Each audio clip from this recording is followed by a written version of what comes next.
नमस्कार साथियों, स्वागत है आपका आपके अपने स्टडी प्लेटफॉर्म पढ़ाई.com पर। तो आज है 16 जून और 16 जून 2026 से संबंधित जितने भी राष्ट्रीय, अंतर्राष्ट्रीय और राजस्थान करेंट अफेयर के जो इम्पोर्टेंट प्रश्न रहने वाले हैं वो मैं आपको विभिन्न तथ्यों और न्यूज़ एनालिसिस के साथ करवाऊंगा। तो सभी साथी जो क्लास को पूरा देखें और चैनल सब्सक्राइब कर लें ताकि डेली करंट अफेयर की क्लास आपको उपलब्ध हो सके। तो चलिए शुरू करते हैं आज की क्लास। आज की क्लास का देखते हैं पहला प्रश्न। तो पहला प्रश्न है 52वां G7 शिखर सम्मेलन 2026। तो 13 से 15 जून 2026 तक फ्रांस के एवियन शहर में इसका आयोजन होगा और प्रधानमंत्री नरेंद्र मोदी ने भारत का प्रतिनिधित्व किया है इसमें। और मुख्य विषय इसमें रहे वैश्विक अर्थव्यवस्था, एआई, सुरक्षा एवं भू राजनीतिक चुनौतियाँ। अब बात करें G7, जो G7 देशों का समूह है उनके जो सदस्य देश है कौन कौन से हैं। तो America, Britain, France, Germany, Italy, Japan और कनाडा इसके सदस्य देश हैं। तो ये सदस्य देश आपसे पूछे जा सकते हैं और इसकी जो मुख्य विषय रहे हैं उनसे संबंधित भी प्रश्न एग्जाम में बन सकता है।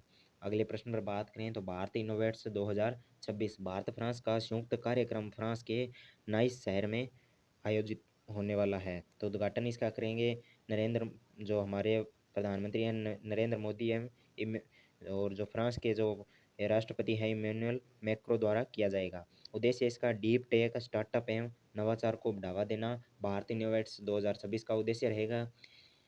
अब बात करें अगले प्रश्न पर तो जीआई टैग प्राप्त उत्पाद बिहार के 3 उत्पाद है जो 52 बूटी साड़ी और पाथर कटी स्टोन क्राफ्ट एवं पीडिया सेटिंग को जो जीआई टैग मिला है। और झारखंड के 4 उत्पाद भागैया सिल्क, कुचई सिल्क, मुंडा ज्वेलरी और बांस सिल्क और असम के कई हस्तशिल्प व हैंडलूम उत्पादों को भी जीआई टैग अभी अभी मिला है। तो जीआई टैग से भी प्रत्येक एग्जाम में प्रश्न पूछा जाता है और पक्का इन्हीं में से कोई एक प्रश्न बनेगा। तो अगले प्रश्न पर बात करें तो container port performance index 2025 Bharat का सर्वश्रेष्ठ port Jawaharlal Nehru port authority Maharashtra. अब इसके बारे में बात करें तो वैश्विक इसमें 22वीं रैंक आई है और भारत सबसे बड़ा कंटेनर पोर्ट है। अब बात करें अगले प्रश्न की तो मानव मस्तिष्क का 3D जो एटलस एंकर है वो बनाया गया है आईआईटी मद्रास द्वारा। तो ब्रेन स्टेम का विश्व का सबसे उन्नत 3D जो डिजिटल मैप है वो तैयार आईआईटी मद्रास द्वारा किया गया है। तो इसकी भूमिका क्या रहेगी तो न्यूरोलॉजिकल बीमारियों के अध्ययन एवं उपचार में सहायक, यानी जो ब्रेन या दिमाग से संबंधित बीमारियां रहती है जितने भी उनके उनके अध्ययन और उपचार में बहुत सहायता इससे मिलने वाली है। तो 3D मैप की भांति है, इससे एक एक जो नस है उसका सटीक विवरण है जो हमारे डॉक्टरों को प्राप्त हो सकेगा। अब बात करें दुनिया की पहली न्यूक्लियर क्लॉक तो चीन एवं यूरोप के वैज्ञानिकों द्वारा विकसित दुनिया की पहली न्यूक्लियर क्लॉक थोरियम 229 पर आधारित है, एटॉमिक क्लॉक से अधिक सटीक एवं स्थिर है। अब बात करें राजा पर्व ओडिशा की तो महिलाओं के नारीत्व एवं प्रजनन क्षमता के सम्मान में मनाया जाने वाला पर्व है। 14 जून से आरंभ होने वाला और 3-4 दिवसीय उत्सव है, यानी 14 जून से इसका आरंभ हो चुका है और 3-4 दिन ये चलने वाला है। कृषि एवं मानसून आगमन से जुड़ा पारंपरिक त्यौहार भी यह है। अब बात करें भारतीय जो थल सेना उसके नए सेना प्रमुख तो लेफ्टिनेंट जनरल जो धीरज सेठ है उनको नए थल सेना प्रमुख नियुक्त किया गया है। वर्तमान सेना प्रमुख जनरल उपवेंद्र जो द्विवेदी है उनके सेवानिवृत्त होने के बाद ये पदभार ग्रहण करने वाले हैं। अब बात करें आरबीआई एवं एसबीआई के नॉन एग्जीक्यूटिव डायरेक्टर तो संजय लोहिया को आरबीआई और एसबीआई के केंद्रीय बोर्ड में नामित किया गया और वर्तमान में वित्तीय सेवा विभाग के सचिव है कौन, संजय लोहिया। अब बात करें ग्रेटर होग बेजर पर पहली वैज्ञानिक रिपोर्ट काजीरंगा जो राष्ट्रीय उद्यान असम ने जारी की आईयूसीएन रेड लिस्ट में विल्यूनरेबल श्रेणी में शामिल है और भारत के वन्य जीव संरक्षण अधिनियम 1972 की अनुसूची 1 में संरक्षित है। अब ड्राफ्ट दूरसंचार नियम 2026 की बात आती है जो एमआईबी ने 2026 में ड्राफ्ट टेली कम्युनिकेशन रूल्स 2026 जारी किए। ये नियम टेलीविज़न, रेडियो और संबंधित सेवाओं के लिए बनाए गए हैं और OTT platform, DTH, cable TV और डिजिटल रेडियो को रेगुलेट करना इसका मुख्य उद्देश्य है। उपभोक्ता संरक्षण, कंटेंट मानकीकरण और शिकायत निवारण पर फोकस रहने वाला है और ट्राई एक्ट 1997 और टेलीकॉम बिल 2023 के अनुरूप संशोधन इसमें प्रस्तावित है और डिजिटल भारत के प्रसारण क्षेत्र को पारदर्शी और जवाबदेह बनाने की दिशा में एक महत्वपूर्ण कदम है।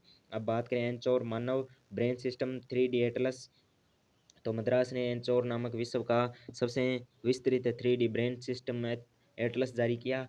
तो एंचोर की बात करें तो advanced neuro imaging constituent of human brain stem organization research, तो टेस्ला एमआरआई और एआई का उपयोग कर 50 माइक्रोन जो रिजोल्यूशन पर इसकी मैपिंग की गई और ब्रेन स्टेम श्वसन, हृदय गति, नींद जैसे जीवन रक्षक कार्यों को नियंत्रित करता है। पार्किंसंस, एल्स जैसे न्यूरो बीमारियों को स्टडी में मदद मिलने वाली है। यह डेटा ओपन सोर्स रखा गया है जिससे वैश्विक सोर्स जो शोध करता है वो लाभ उठा पाएंगे। अब बात करें तपनोली ओरंगुटान की, तो तपनोली ओरंगुटान इंडोनेशिया की स्थानिक और गंभीर रूप से लुप्तप्राय प्रजाति है। केवल उत्तरी सुमात्रा के बटांग टोरू जंगलों में पाया जाता है। 2017 में इसे नई प्रजाति घोषित किया गया। अब कुल आबादी 800 से भी इनकी कम रह चुकी है। आईयूसीएन की रेड लिस्ट में शामिल है और क्रिटिकली एंजेल्ड में शामिल है, यानी गंभीर रूप से लुप्तप्राय। अब बात करें आवास विनाश, पाम ऑयल और प्लांटेशन और अवैध शिकार के कारण मुख्य खतरे हैं और संरक्षण के लिए बटांग टोरू इकोसिस्टम को संरक्षित क्षेत्र इनका घोषित करने की मांग है। अब बात आती है थामीरबरानी नदी की, तो थामीरबरानी नदी के बारे में पढ़ें तो यह केवल तमिलनाडु में बहती है। यह तमिलनाडु की एकमात्र बारहमासी नदी है, यानी हमेशा बहती रहती है और पश्चिम घाट की अगस्त्यमलाई पहाड़ियों से निकलती है और तिरुनेलवेली के थूथुकुडी जिलों से होकर 128 किलोमीटर बहकर मन्नार की खाड़ी के में गिरती है। नाम का अर्थ तांबे वाली नदी, यानी थामिरबरानी का अर्थ है तांबे वाली नदी। प्राचीन काल में इस यहाँ तांबा पाया जाता था और पापनाशम फॉल्स और कई प्राचीन मंदिर इसके तट पर स्थित है और सिंचाई और पेयजल का प्रमुख स्रोत है। हाल ही में प्रदूषण के कारण चर्चा में भी है कौन सी, थामिरबरानी नदी। अब बात करें जियांगमेन अंडरग्राउंड न्यूट्रिनो ऑब्जर्वेटरी यानी GUNO, तो GUNO चीन का गुआंगडोंग प्रांत में स्थित है और 700 मीटर गहरी भूमिगत लेव में 20,000 टन जो लिक्विड सिंटिलेटर से बना डिटेक्टर है। उद्देश्य है न्यूट्रिनो का द्रव्यमान क्रम और सौर रिएक्टर न्यूट्रिनो का अध्ययन। तो चीन की सबसे बड़ी जो बेसिक साइंस परियोजना 2026 के संचालन में शुरू है। तो भारत चीन न्यूट्रिनो सहयोगी की संभावना, तो भारत का INO प्रोजेक्ट लंबित है। न्यूट्रिनो घोस्ट पार्टिकल है जो ब्रह्मांड की उत्पत्ति समझने में मदद करते हैं। अब INS बाज की बात करें तो INS बाज ग्रेट निकोबार द्वीप पर स्थित भारतीय नौसेना वायु स्टेशन का नाम है। कौन सा, INS बाज जो ग्रेट निकोबार द्वीप पर स्थित भारतीय नौसेना का वायु स्टेशन है उसका नाम है। तो 31 जुलाई 2012 को कमीशन किया गया भारत का सबसे दक्षिणी हवाई अड्डा है। कौन सा, INS बाज। मलक्का जलडमरू मध्य के प्रवेश द्वार पर रणनीतिक निगरानी रखता है और समुद्री डोमेन अवेयरनेस और हिंद महासागर में चीन की गतिविधियों पर नजर रखने के लिए महत्वपूर्ण है। यहाँ से P-81 डोर्नियर और हेलीकॉप्टर ऑपरेट होते हैं। 2026 में रनवे विस्तार योजना जिसमें लड़ाकू विमान भी तैनात इसमें हो सकेंगे।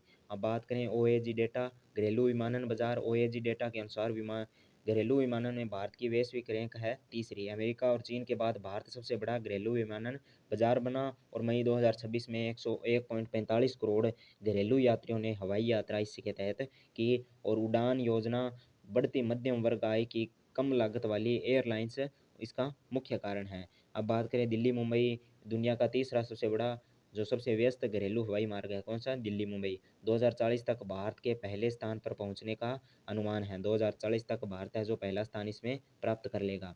अब डिजिटल वॉलेट ऐप डाउनलोड की बात करें तो इसके बारे में कल भी हमने चर्चा की थी और आज फिर एक बार पढ़ लेते हैं। तो सेंसर टावर रिपोर्ट 2025 में भारत डिजिटल वॉलेट डाउनलोड में दुनिया में प्रथम स्थान पर है। पक्का इससे कोई न कोई प्रश्न बनने वाला है। तो कुल 44 करोड़ वॉलेट ऐप डाउनलोड हुए जो वैश्विक डाउनलोड का 55% है। फ़ोनपे, पेटीएम, गूगल प्ले और भीम इसमें प्रमुख ऐप्स रहे और UPI ने 2025 में 20,000 करोड़ ट्रांजैक्शन इसमें पार किए जिससे वॉलेट अपनाना बढ़ा। अब ग्रामीण क्षेत्रों में स्मार्टफ़ोन पेनिट्रेशन और जन धन आधार मोबाइल लिंकेज इसका कारण बने और डिजिटल इंडिया को और कैशलेस इकोनॉमी को बढ़ावा इससे मिला। अब बात करें दिनेश पंत की, तो आईआरडीआई के सदस्य एक्चुअली नियुक्त हुए हैं और जून 2024 में दिनेश पंत आईआरडीआई के सदस्य एक्चुअली नियुक्त। और आईआरडीआई भारतीय बीमा विनियामक और विकास प्राधिकरण है, इसका मुख्यालय है हैदराबाद में। तो एक्चुअली जोखिम मूल्यांकन, प्रीमियम निर्धारण और बीमा उत्पादों का सोल्वेंसी सुनिश्चित करता है। और दिनेश पंत एलआईसी के पूर्व कार्यकारी निदेशक और institute of actuaries of India के सदस्य रह चुके हैं। उनकी नियुक्ति से बीमा क्षेत्र में तकनीकी विशेषज्ञता और जो पॉलिसी नवाचार है उसको बल मिलने वाला है। और आईआरडीआई के चेयरपर्सन प्लस 10 सदस्य होते हैं, जिनमें 5 है जो पूर्णकालिक होते हैं। अब अन्य महत्वपूर्ण प्रश्नों पर बात करें, जो जिनसे हमारा रिवीजन भी होगा और कुछ अन्य महत्वपूर्ण प्रश्न भी जुड़ने वाले हैं। तो एडवांस्ड जो प्रोस्टेट कैंसर के लिए पहली रेडियोलिगेंड थेरेपी भारत में लॉन्च की गई। और प्रधानमंत्री नरेंद्र मोदी ने स्लोवाकिया की यात्रा करने वाले पहले भारतीय प्रधानमंत्री बने। और महिलाओं के लिए प्रियदर्शनी मुफ्त बस यात्रा जो केरल में शुरू की गई है। और राष्ट्रीय सुरक्षा परिषद सचिवालय के नए सेना सलाहकार लेफ्टिनेंट जनरल राजीव घई बने हैं। और महिलाओं और धरती धरती की उर्वरता के सम्मान में राजा महोत्सव मुख्य रूप से ओडिशा में मनाया जाता है। और जीआई टैग प्राप्त जादूपटिया पेंटिंग झालावा जो झारखंड राज्य से संबंधित है। अत्यधिक जहरीले खरपतवार नाशक पैराक्वाट पर प्रतिबंध लगाने वाला भारत का तीसरा राज्य तेलंगाना बना। और गिग और प्लेटफॉर्म वर्क्स के लिए अंतर्राष्ट्रीय रोजगार मानक निर्धारित करने वाली पहली जो वैश्विक संधि आईएलओ ने अपनाई। और चौनाला इलेक्ट्रिक नाम की तितली की नई प्रजाति अरुणाचल में खोजी गई। श्रम आंकड़ों पर उच्च स्तरीय जो तकनीकी विशेषज्ञ समिति के अध्यक्ष अलख शर्मा नियुक्त किए गए। और ग्लोबल चेस पीस लीग के चौथे संस्करण का आयोजन बेंगलुरु में किया जाएगा। और ईएमबीओ गोल्ड मेडल 2026 में भारतीय वैज्ञानिक गौतम डे को इससे सम्मानित किया गया। इनके बारे में गौतम डे के बारे में हमने कल की क्लास में अध्ययन किया। और अंतर्राष्ट्रीय पारिवारिक धन प्रेषण वर्ष हर वर्ष 16 जून को मनाया जाता है।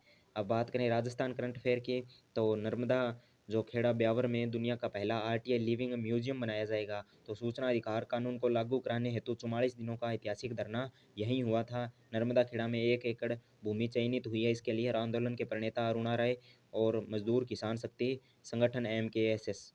तो अरुणा राय को नोबेल प्राइज़ भी मिल चुका है।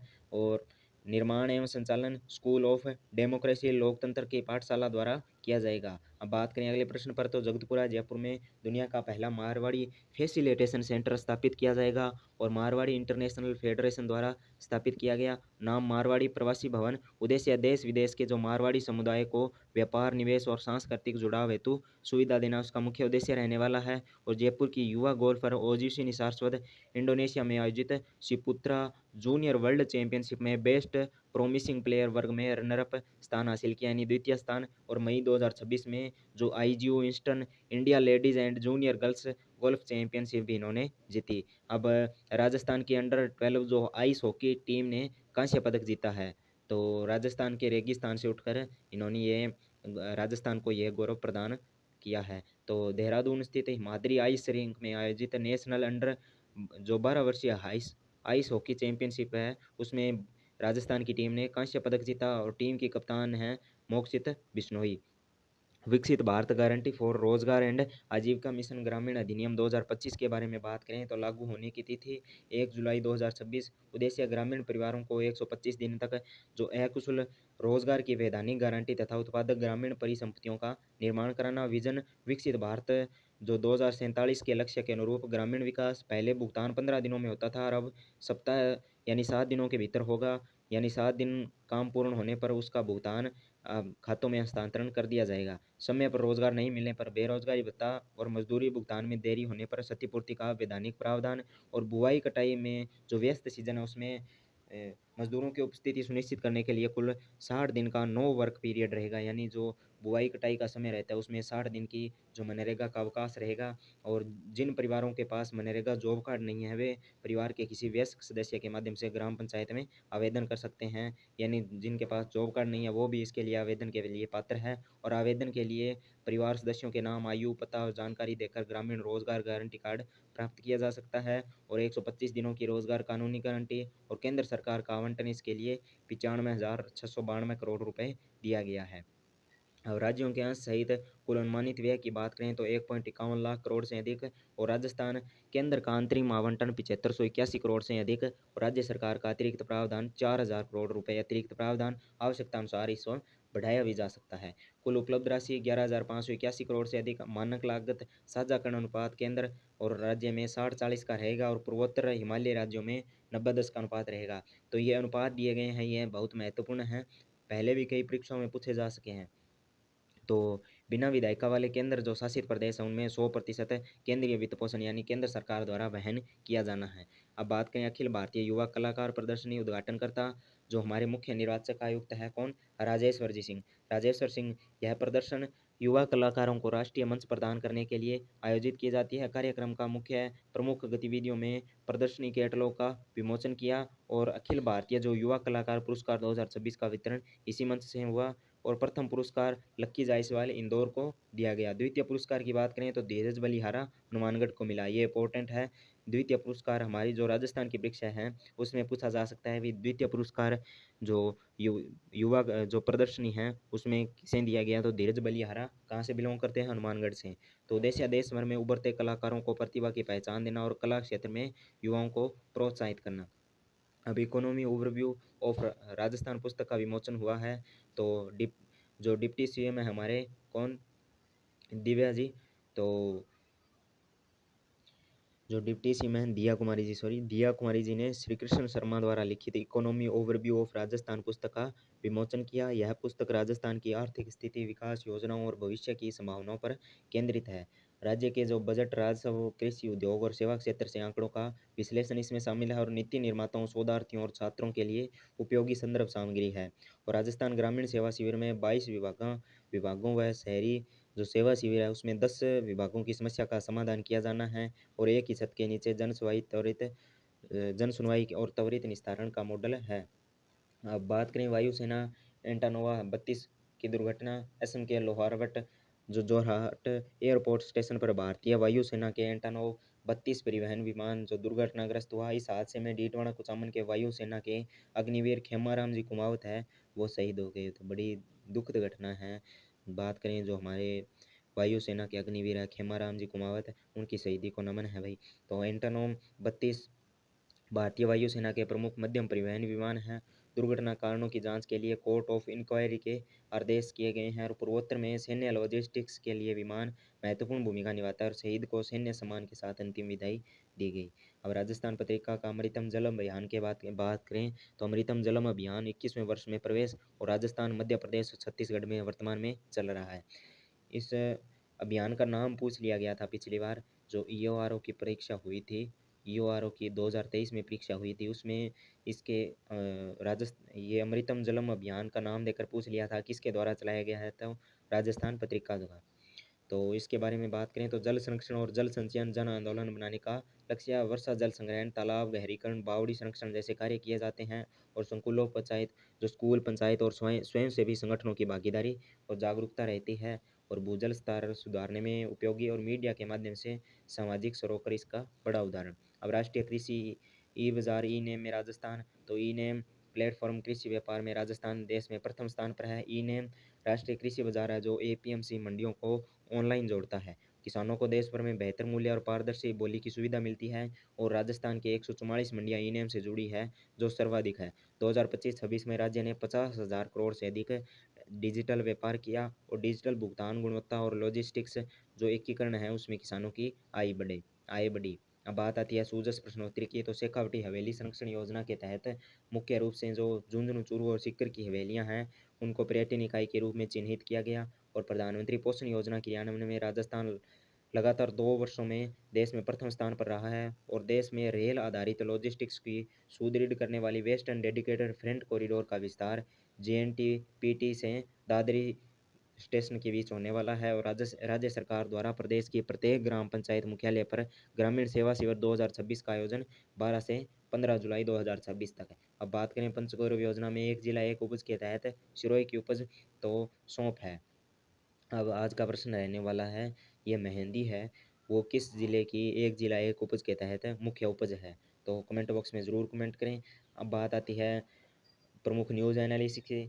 तो राजस्थान बजट 2026, शेखावटी की 660 हवेलियों का संरक्षण का ऐलान, यूनेस्को सूची में शामिल करने की तैयारी, चुरू की 660 से अधिक हवेलियों का संरक्षण कहाँ? झुंझुनू, सीकर और चुरू की। तो राजस्थान बजट में इसकी घोषणा। और माननीय प्रधानमंत्री श्री नरेंद्र मोदी जी ने नारी शक्ति विजन के अनुरूप राज्य सरकार महिलाओं को आर्थिक रूप से आत्मनिर्भर बनाने के लिए लखपति दीदी एवं ड्रोन दीदी कार्यक्रम को बढ़ावा दे रही है। और इसमें देखें प्रधानमंत्री पोषण योजना के अंतर्गत लगातार 2 वर्षों से देश में प्रथम स्थान पर रहा है राजस्थान, और वंदना योजना में राज्य दूसरे स्थान पर है। और ग्रामीण सेवा शिविर 12 जून 2026 से 15 जुलाई 2026 तक आयोजन होगा। तो ये थी आज की हमारी क्लास। तो सभी साथी जिन्होंने क्लास को पूरा देखा है तो चैनल सब्सक्राइब कर लें और कमेंट ज़रूर करें, ताकि हमें हमारे कंटेंट के बारे में थोड़ा अनुमान लगे। तो धन्यवाद। जय हिंद, जय भारत, जय राजस्थान।